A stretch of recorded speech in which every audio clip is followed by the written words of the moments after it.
And back here live, CMA Fest 2024 rolls on here, the sportsguyspodcast.com, and of course out there, hightidecountry.net and our friends KKTC, True Country 99.9. And we're actually winding down, aren't we?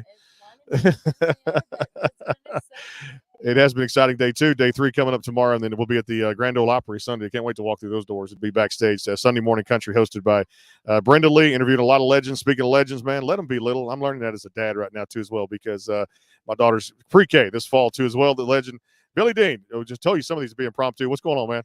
Man, let them be little. I tell you what, this is your first? This is first CMA Fest. Well, my first child, too. First child, right? Okay, yeah. They're both in the same. No, that's awesome, man. It's crazy, because just speaking of kids, I kind of always had a rule that, when I got to Nashville, I was 20 years old, and I was like, man, I'm not going to have kids unless we hit it, because I could afford a kid. And so I didn't know really I was going to be blessed to have kids. And then, of course, because I thought if that first single doesn't hit, man, it's going to be a long haul.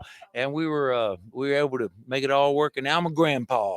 Congratulations. And my wife hates sleeping with a grandpa. How did having kids change your music for you as an artist? It really did. I grew up in the kind of in the Willie and Waylon outlaw days, and we all kind of thought we'd be outlaws, right? We got to Nashville, we were between our 20s and everything, and then the song Only Here for a Little While hits, and it really hit the core family unit. And then I had another song called You Don't Count the Cost. It happens to a mother,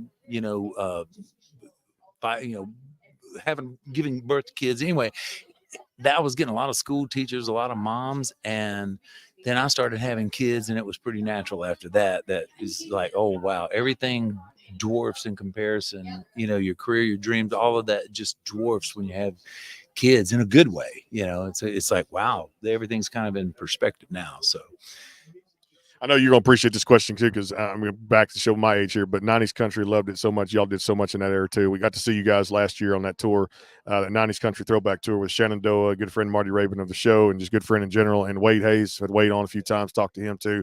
And he went through hell and back in putting out records and albums after he battled just a terrible illness, too, as well. But looking back on that, fun tour for you guys. And then I'm going to follow it up, too. I want to ask you about this. Randy Travis, again, putting out with AI, using it to the benefit there of just something, this recreation and getting back in the studio, something we thought we'd never see out there again. Give me kind of that two-part, the tour first last year, and, of course, Randy putting out some new music for the first time in a long time. Man, is this not the best medicine for him? Is this not like what AI would be used for, right? I mean, if there was ever a reason to do that, and I watched this morning, I watched how they did that. There was a singer, that comes in and sings really traditional country, like Randy, big fan of Randy, and I watched him in Kyle Lennon and all, because man, Randy was the first one to record Somewhere My Broken Heart before I ever had a record deal. Tune I wrote, and that gave me a lot of credibility as a young artist, having him record that, and to see the medicine, what it's doing for his his everything. It's the best medicine, and I'm all for that. It's great to see him out there doing it. That tour was big last year. Now for Shenandoah, you guys on that tour. I went to Lake Charles, and it was LaBerge, or was it LaBerge? Y'all, you guys were at. I think I kept saying Golden Nugget right next door too, because I say not a big gambler, but I play every now and then. But to go into LaBerge and be you guys' guest was an honor. Sit there, bring some friends. They'd never seen y'all play live, so it was fantastic. But tour was success, and people still salivating too, because Lake Charles, Texas, all that down there, Oklahoma, anything in the South, they appreciate just good country too as well. But for you guys, that was a very successful tour.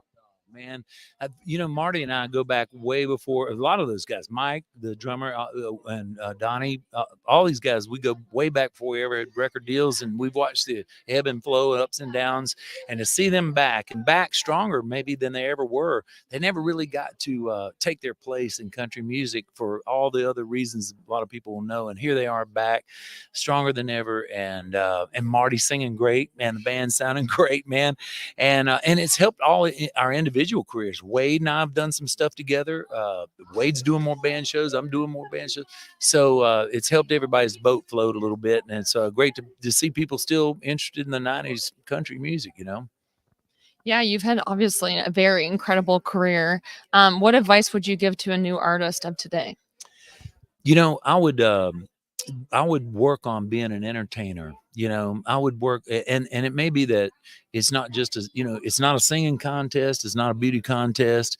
It's about being authentic, being real. I'd be having real musicians on my records, and I would just get back to as raw and real and to the greatest song. Be a song snob, go through thousands of songs, be a song snob. And that would be my advice. If you're an entertainer, you can work. If you're a song snob, you might have a hit, and have high standards and work at it, because man, everybody else is putting in the time, man. I see it.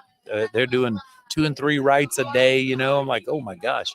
So yeah, that's what being entertained. That's what Kenny Rogers taught me, and he worked way after he ever had hits and stuff. He still was able to work because he was funny and was a good entertainer. He worked as much on the dialogue between the songs he sang as he did on the music he chose for the song. So yeah.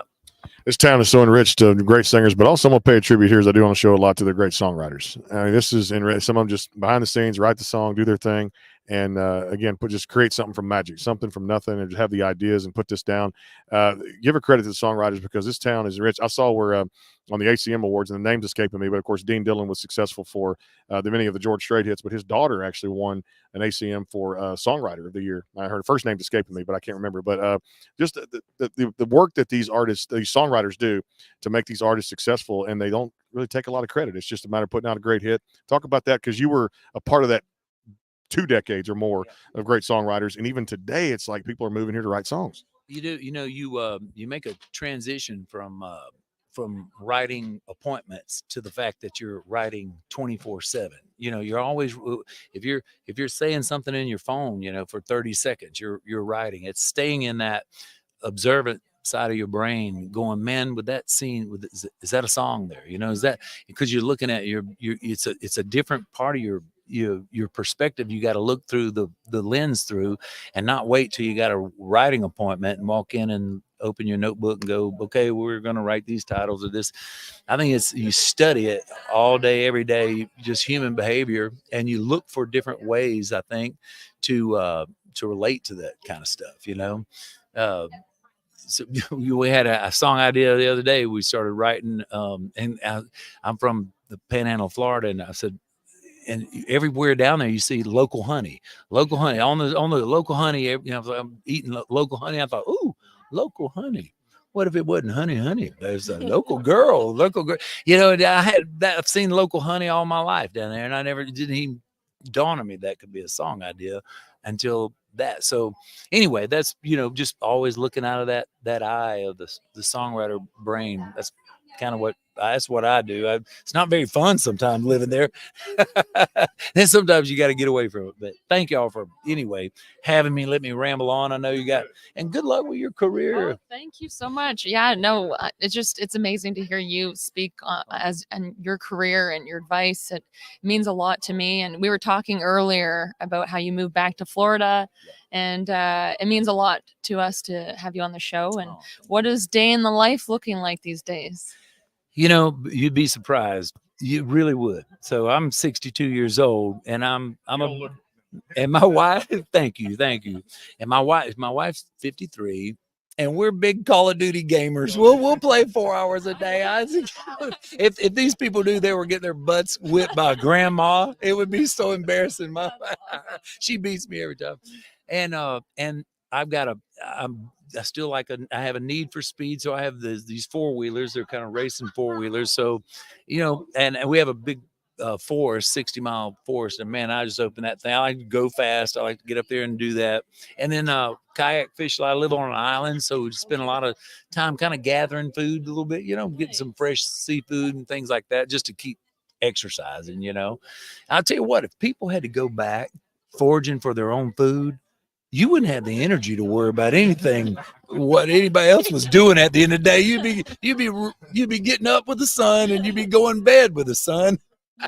You wouldn't have any energy to do that. We tried doing that, a couple of times, like during the week, and my nephews come down. They're like 18, 19. I make them set the crab trap. You're going to eat 1 or 2 things off the land, so you can feed your family if something ever happens, But anyway, check out the new album though. I wrote a lot of songs about the coast. It's called The Rest of It's Mine. And anyway, I've rambled on here. Thank you. Good luck with your career. Thank you so much. Thank Appreciate you being with us. The legend Billy Dean here on the Backstage Pass. And I tell you what, brother, keep on making that music because it's been great since that 80s, 90s country. And we just love you, man. We love you. I appreciate that so much. More than you know. Thank you. The legend Billy Dean here coming up here. I think Marin Taylor's over there, and looks like Pam Tillis. I hadn't seen her yet, but I know she's coming up here in just a little bit too as well. The Backstage Pass here again, powered by the sportsguyspodcast.com and of course KKTC True Country 99.9 and our friends at hightidecountry.net. Stay tuned for more coming up here.